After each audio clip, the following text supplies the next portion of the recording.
গত ২৪ ঘণ্টায় ইসরায়েলে আরও অন্তত ১৯১ জন আহতের খবর জানিয়েছে টাইমস অব ইসরায়েল। মিসাইল হামলায় একজন নিহতের কথাও নিশ্চিত করা হয়েছে। হতাহতদের মধ্যে বেসামরিক নাগরিক ছাড়াও রয়েছেন সেনারা।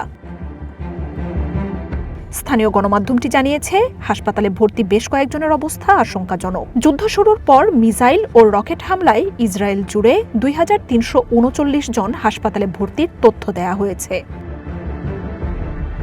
মঙ্গলবার ইসরায়েলের সেন্ট্রাল তেল আবিবে ব্যালিস্টিক ক্ষেপণাস্ত্রের হামলা চালায় ইরান। এছাড়াও বন্দরনগরী হাইফায় জ্বালানি অবকাঠামোকে লক্ষ্য করে হামলার কথা জানিয়েছে আইআরজিসি। এছাড়াও উপসাগরীয় দেশগুলোকে লক্ষ্য করেও হামলা অব্যাহত রেখেছে তেহরান।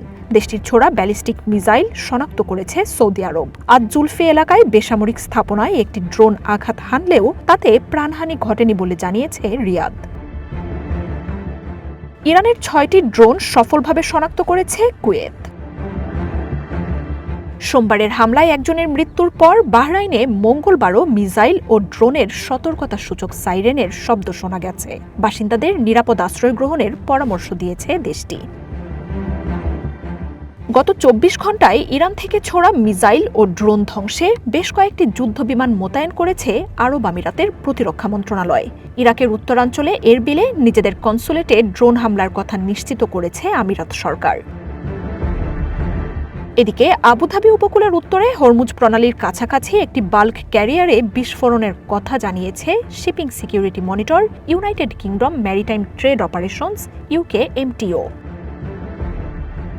ইরাকের কুর্দিস্তানে আমেরিকার হারির বিমান ঘাঁটির হেডকোয়ার্টারে মিসাইল হামলা হয়েছে। ৫টি মিসাইলে স্থাপনাটিতে আঘাত হানার কথা জানিয়েছে আইআরজিসি।